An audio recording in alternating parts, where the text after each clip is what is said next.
Welcome to another exciting episode of Doug's Electronic Repair Bench.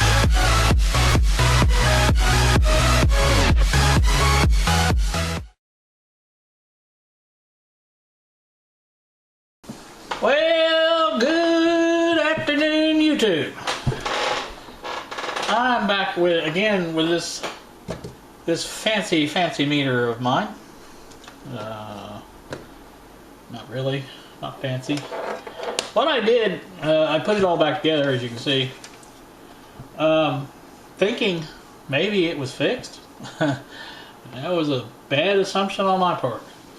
Yesterday I turned it on just to double check everything that was still fine with it, and lo and behold, it's not fine. So the meter is just, it seems to be working, but it doesn't. There's just too much let me turn it on. There's just too much delay in how it operates. It's just too slow reacting to whatever input it gets. It seems to go up right away at first, and then it just sort of stops. Turn on DC plus. I don't have any problem zeroing the meter. The meter can be zeroed on any range, and you know, that's a good thing. That pretty much shows the tube is good. But the problem I'm having, like I said, is well, if I do zero it and then I measure something and then let go of the whatever I'm measuring, it doesn't go back to zero. That's one problem. Alright, right now I'm on R times, on time 1.5 volt DC plus. Like I said, I can zero the meter. And you can see right there, it's zeroed. Now that seems to be makes a difference too, and I'm not really sure why. So I'll zero it again. There we go. Now we're on, like I said, the R times, or the 1.5 volt. See, it's already unzeroed again. Let me put it on there exactly. Now this is on DC. So we'll put the negative on that end and a positive on this end. And you see how slow that's going up? It's just like there's molasses in there. Not sure why that does that. That's not the way it's supposed to work. I don't know that it's ever going to make it up to 1.2 volts. I don't really have time to find out, to tell you the truth. That's not right. We know that. Now see, as soon as I let go of it, that's what happens. It's at 3, now it's going down a little bit, and it's just sort of sitting there. I've got my IM11 here. I'm going to show you how this is supposed to work. Turn it on, let it warm up. More times 1.5. Now, like I said, that's still, it's going down. I don't know if it's ever going to get down all the way.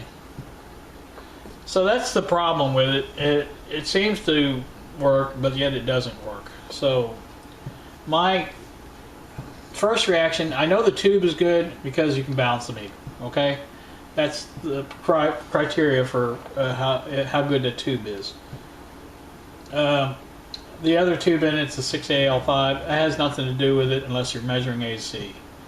And I've already measured AC with it, and it does work. So the only other things in here are resistors and capacitors. So I think what I'm going to do is replace all the capacitors. That's the only thing I can think of that would make a big difference in how fast things go up and down, because capacitors take time to charge and discharge and things like that. So that's what I'm looking at right now as a possible cause of the problem. I don't think anything has been done since whenever it was still on the shelf. So good chance that, you know, that's the problem, and that's what we're gonna try to rectify. So let me zero this real quick. There you go, zeroed. Let me slide the probe out. And over here.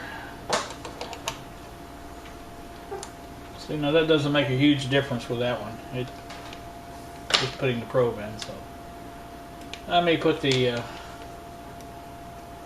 meter to this one and see what happens.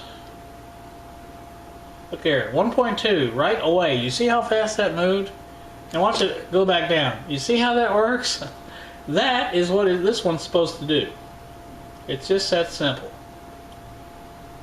Works like a charm. Okay?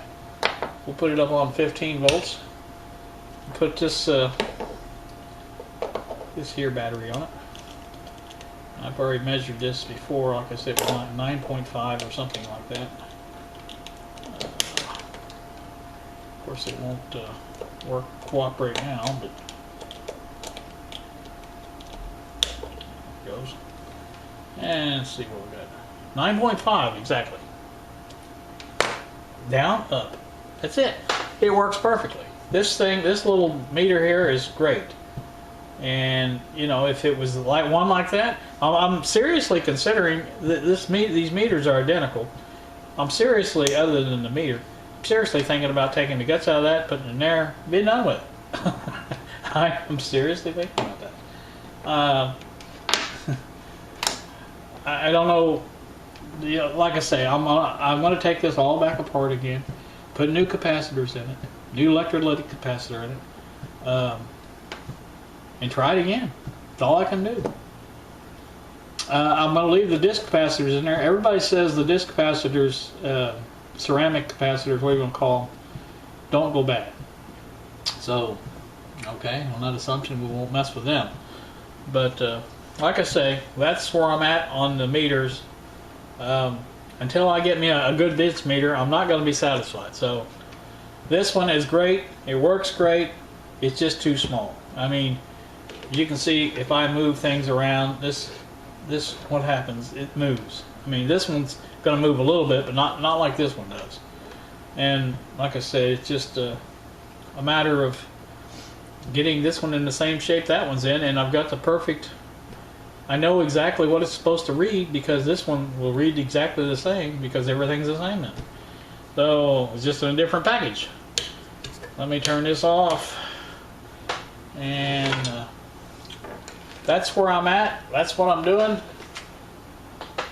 Haven't done anything more on the on the KG625. I still haven't got that done. I did try to measure some resistors on it with this one the other day, and that worked fine too. You can see this one's still going down a little bit. I don't know. Like I say, it is what it is, I reckon. So that's what I'm going to do. I'm going to take this apart, and I'll probably bring you guys along for the ride and show you what I'm doing. But really not that exciting, I guess would be the word. That is just the hardest plug to get in and out of anything I've ever seen. Oh boy. Not sure why, but it is. So I'm gonna bring you back, like I said, when I have this all apart and start working on it. I think I have enough capacitors to do this. I bought enough when I bought originally the ones to do the other meter for both meters, so I should have enough. I haven't done in these in here because frankly there's no need into it. It works perfect. So like I say, I'll be back after a while.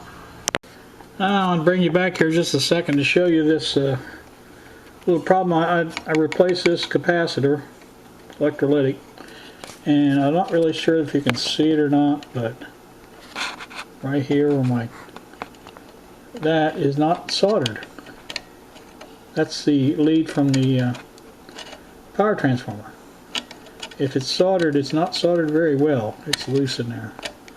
So I'm going to solder that And I don't know if that'll make any difference, but anyway, that's just one of the problems I found while I was doing this. So I thought I'd bring it back real quick. Be back in shortly, hopefully.